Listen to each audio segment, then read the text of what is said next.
Hello प्यारे साथियों, कैसे आप सभी। आशा करता हूँ कि सभी अच्छे होंगे। तो ये एक फ़ैन है मेरे पास जिसमें एक समस्या आ गई थी। समस्या जैसे कि आपको सामने दिख रहा होगा कि मैं टेस्टर के द्वारा इसको घुमाने की कोशिश करता हूँ अपने हाथों से। तो ये क्या है कि घूम रहा नहीं है, थोड़ी देर घूमता है उसके बाद क्या रुक जा रहा है। तो इसमें एक समस्या है बेयरिंग वगैरह की। किसकी? बेयरिंग की। तो इस बेयरिंग की समस्या को आज मैं आपके सामने ख़त्म करके दिखाऊँगा और इस वाले फ़ैन को चला के दिखाऊँगा। ठीक, कहने का मतलब ये है कि इसमें इसका पूरा कनेक्शन, इसको कैसे खोलते हैं, खोलने के बाद इसमें जो समस्या है उसको कैसे टैकल करना है, कैसे ख़त्म करना है, सारी चीज़ें मैं आपको बताऊंगा। ठीक है, जैसे कि सबसे पहले हमें क्या करना है कि कनेक्शन देखते हुए क्या करना है, जो इसकी क्लिप लगी हुई है इसको हटाना है। इसमें 3 स्क्रूज लेफ़्ट साइड में लगे हुए हैं और 2 राइट में। राइट में जो लगे हुए हैं वो सप्लाई के लिए है, लेफ़्ट में जो है ये इसमें कैपेसिटर के द्वारा ये सप्लाई किस में जाती है, इसमें। तो हम इसको देखो, यहाँ पर इसका क्लिप में क्या लगा है, एक स्क्रू लगा है। तो हम इसको खोलेंगे। खोलने के बाद क्या होगा, इसको अलग हटा लेंगे। ठीक है, इसके हर एक पार्ट को बहुत ध्यान से खोलना है। जैसे कि आप देख रहे होगे, मेरे हर एक स्टेप्स को फॉलो करना है। सबसे पहले मैं इसके स्क्रू को खोलूँगा, उसके बाद जो ये क्लिप है इसको मैं बाहर निकाल दूँगा। और ये जो वायर्स हैं इनके कनेक्शन कैपेसिटर से किस प्रकार है इसको ध्यान रखना है आपको। ठीक है, जैसे कि अगर ध्यान न रहे तो इस कॉपी में लिख लेना है, मैंने जिस प्रकार से लिख लिए हैं। ठीक है, तो आप क्या करना है, इसको हटाने के बाद आपको इसके ये जो होल है इसमें से सीधा कर लेना है इसको। जैसे आप सीधा कर लोगे, सीधा करने के बाद इसको एक साथ रखना है और जितने स्क्रू हैं तीनों को आपको खोलना है। ठीक है, जैसे कि मैंने तीनों स्क्रू को खोल दिया है। खोलने के बाद ये ऑटोमेटिक ऊपर उठ गया है। इसका कारण है कि इसके अंदर एक स्प्रिंग लगी हुई है। ठीक है, तो हम क्या है, बहुत सेफ्टी से बाहर इसको कवर को निकाल लेंगे ऊपर वाले को। और ये आपका स्टेटर है। ठीक है, ये स्टेटर वाला पार्ट, इसमें क्या लगी है देखो, स्प्रिंग लगी हुई है। ठीक है, जिससे ऊपर उठ गया था ये। और ये इसका नीचे वाला रोटर वाला पार्ट है और ये बेयरिंग की सेफ्टी के लिए ऊपर था। और ये जो बेयरिंग है ये आप देख सकते हो कि ये बेयरिंग जाम है। ठीक है, और क्या करना है, मैं इसको पूरी अच्छी तरीके से सफा करूँगा। इसमें क्या था कि इस वाले फ़ैन के अंदर पानी चला गया था। जिससे पानी चला गया था, मैं पानी को तो साफ़ कर दिया था ऐसे ही बिना खोले। मैंने इसको ऐसे ही रखे छोड़ दिया था लगभग 15-20 दिन के लिए। 15-20 दिन बाद मैंने देखा कि इसके बेयरिंग्स वगैरह सब जाम हो गई थी। ठीक है, तो अब वही समस्या को मैं क्लियर करने के लिए, ठीक करने के लिए आपको दिखा रहा हूँ, जिससे कि आपको भी परेशानी ना हो, आप भी अपने घर के पंखे को ठीक कर सको। ठीक है, तो मेरे पास क्या है, मोबिल ऑयल है। मैं इस बेयरिंग के अंदर मोबिल ऑयल डालूंगा, लेकिन आपको ध्यान रखना है कि मोबिल ऑयल नहीं डालना है। आपको क्या डालना है, आपको इसमें ग्रीस डालनी है, ग्रीस। ठीक है, होता क्या है कि ग्रीस में सबसे बड़ी समस्या होती है, जब ग्रीस पानी के अंदर मिल जाती है तो ठोस बनने लगती है। तो इसमें भी ऐसी हुआ, जिसमें ग्रीस वगैरह लगी हुई थी बेयरिंग में, तो वो कहते पानी के संपर्क में आने के बाद वो ठोस हो गई, जिस कारण ये क्या होने लग गया, बेयरिंग्स घूम रही नहीं थी। ठीक है, तो अब मैं क्या कर रहा हूँ कि इसमें देखो, मेरे पास ग्रीस तो है नहीं, तो मोबिल ऑयल था। तो मैंने मोबिल ऑयल से क्या किया, इसका घर्षण को कम किया। ठीक है, जिससे कि ये क्या है, लुब्रिकेंट रूप में घूम सके। अब जैसा आपको दिख रहा है, देखो, जैसे मैंने इसकी गंदगी को कपड़े के द्वारा साफ़ कर लिया है और ये अब घूमना शुरू हो गया है। ठीक है, अब मैं इसको क्या करता हूँ, इसके जो सेफ्टी वाल्व था इसके ऊपर मैं रख देता हूँ और इस स्टेटर को इस स्प्रिंग में लगाकर इसके ऊपर रख दूँगा।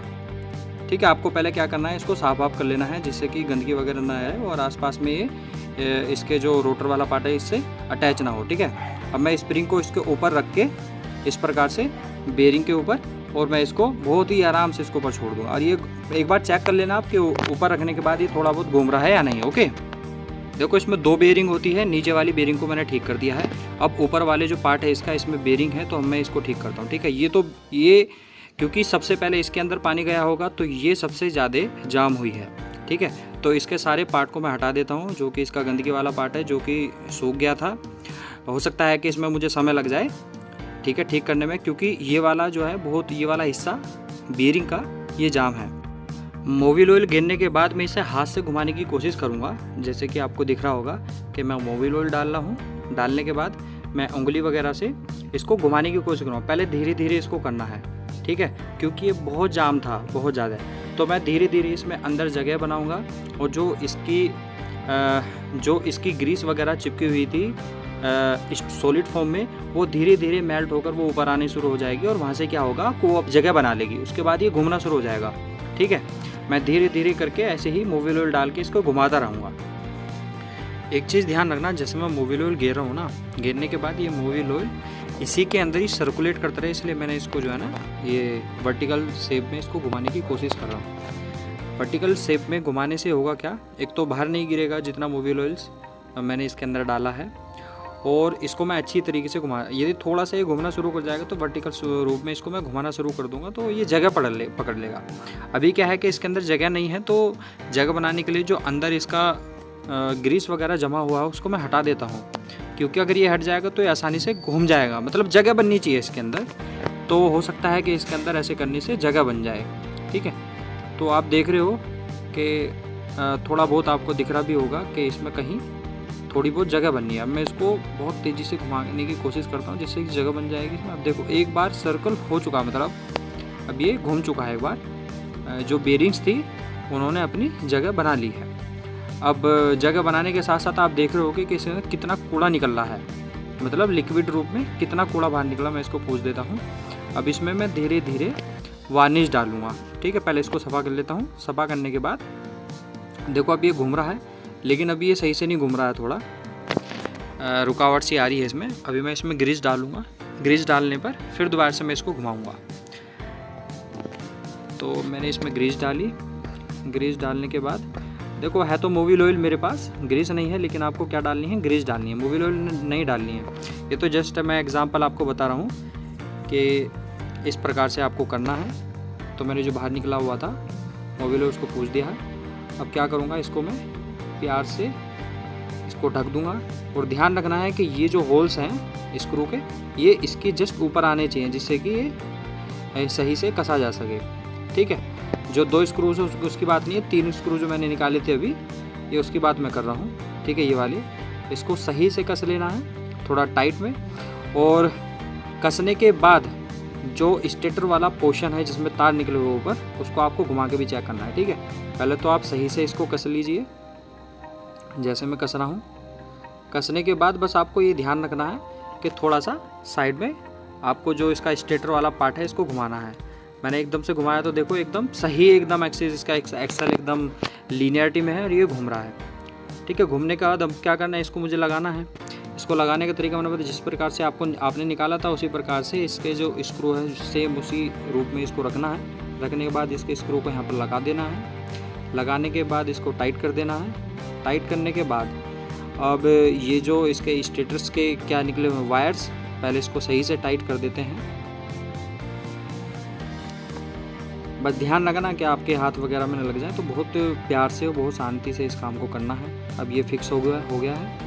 फिक्स होने के बाद जैसे आपको याद हो तो अच्छी बात है, नहीं तो आपको क्या करना है कि वायर को अच्छी तरीके से छील कर जिससे कि ऐसा ना हो कि वायर ही उसमें ना चिपके या फिर आप जॉइंट अच्छी तरीके से ना लगा पाओ। तो इसके येलो से येलो में मिला देना है, क्योंकि ये पहले से ऐसे ही था, और ब्लैक से ब्लैक में मिलाने के बाद आप टेस्ट भी कर सकते हो। एक मैं वीडियो, यदि आप कमेंट में लिखोगे ना कि सर इसके कनेक्शन की वीडियो बनाइए आप कि कनेक्शन कैसे करते हैं, तो मैं एक बहुत अच्छी सी वीडियो बना के आपको बताऊंगा कि मोटर के जो कनेक्शन वगैरह है वो उसको टेस्ट कैसे करेंगे। सबसे पहली वीडियो में यही बनाऊंगा कि जो फ़ैन वगैरह है, फ़ैन के अंदर जो वाइंडिंग्स वगैरह होती हैं, तो वाइंडिंग को हम कैसे चेक करें कि उसमें कौन सा कॉमन का है, कौन सा उसका फेस देना है, कि कौन से वायर में कैपेसिटर कनेक्ट करना है। तो मैं एक वीडियो सेपरेट बना दूंगा, पर आपको कमेंट में लिखना होगा, मैं तभी बनाऊंगा वरना नहीं। ठीक, अब देखो जैसे कि मैंने ये सारे कनेक्शंस तीनों कनेक्शन कर दिए हैं। रेड वाला वायर ऊपर मैंने लगा दिया है। कॉमन वाला जो है उसको मैं कहाँ रखूँगा, बीच में रखूँगा। ठीक है, और जो न्यूट्रल के लिए प्रयोग होगा ब्लैक वाला है, ठीक है, उसको मैं सबसे नीचे में उसको सेट करूँगा। ठीक है, जैसे आपको दिख रहा होगा कॉमन वाला मैंने मिडिल में लगा दिया और नीचे वाला सबसे नीचे ब्लैक वाला, इसमें न्यूट्रल जाएगा। जाने के बाद मैं इसको सही से कस देता हूँ जिससे कि ये लूज़ ना हो। देखो लूज़ होने पर होता क्या, स्पार्किंग वगैरह हो जाती है। ठीक है, तो स्पार्किंग ना हो इस वजह से क्या है कि बहुत अच्छी तरीके से इसको टाइट करना है। अब इस वाले वायर को, रेड वाला वायर ऊपर वाला हट गया तो मैं विद वायर से इसको छील कर लगा देता हूँ। देखो कनेक्शन करने के बाद अब काम बचा है जो इसकी स्टिक है ये वाली, इसको लगाना। ठीक है, तो होना क्या है कि इसके स्टिक को पूरा ध्यानपूर्वक लगाएंगे। जो इसके अंदर होल्स है ये वाला, इसमें स्क्रू लगाएंगे। ठीक, स्क्रू लगाने के बाद इसको इधर से स्क्रू से टाइट कर देना है, नट और बोल्ट से तो ध्यान रखना इसमें जो मैंने नट लगाया है वो उस साइड से लगाया है जिससे कि मैं स्क्रू को इस साइड से अच्छे से मैं कस सकूं। यदि मैं उस साइड को लगाता तो कैपेसिटर अट जाता, जिससे कि मैं उसको घुमाने में मुझे परेशानी होती। मेरी बात समझ रहे हो ना, जो चीज़ कहना चाह रहा हूँ। तो क्या है, इससे मैंने एक नोज़ प्लायर से, हाफ नोज़ प्लायर और कॉम्बिनेशन प्लायर से इसको मैंने कस दिया है। थोड़ा सही से आपको कसना है जिससे कि ये ढीला ढाला ना हो जाए। हो सकता है कि उसके बाद प्रॉब्लम वगैरह आपको हो जाए। अब जो स्टिक से निकलने वाले वायर थे, जैसे कि मैंने एक को छील दिया है, मतलब दोनों वायर को छील लेने हैं अच्छी तरीके से। और कनेक्शन जैसे आपको पता होंगे कि ब्लैक वाले से जो ब्लैक वाले को कनेक्ट करना है, रेड वाले से रेड वाले को। ठीक है, रेड वाला जो होता है वो हमारा फेस वायर होता है, मतलब लाइन वायर जिसमें इलेक्ट्रिसिटी आती है। न्यूट्रल वायर हमारा ब्लैक होता है। ये तो कलर के कोड पता होंगे आपको। अब मैं इस पर टेप लगा देता हूँ। मेरे पास इंसुलेशन टेप नहीं थी तो मैं डॉक्टर टेप को ही लगा देता हूँ, यही फ़िलहाल के लिए है। तो आपको इंसुलेशन टेप का प्रयोग करना है, ध्यान रखें, जिससे कि वायर आपस में शॉर्ट ना हो। ऐसे होंगे तो इससे भी नहीं, क्योंकि ये टेप बहुत अच्छी तरीके से चिपकती है। ये डॉक्टर टेप है। ठीक, इसे सही से ऐसे करने के बाद वायर को थोड़ा सेफ रखना है, अलग अलग रखना है जैसे मैंने रखे हैं। रखने के बाद अब ये हमारा पंखा रेडी हो चुका है। अब मैं इसको टेस्ट करने जाता हूँ।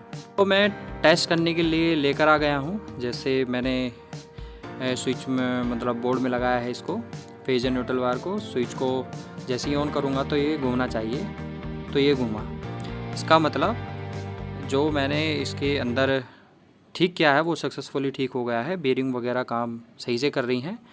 तो अब इसी प्रकार से आप अपने घर के पंखे को ठीक कर सकते हैं।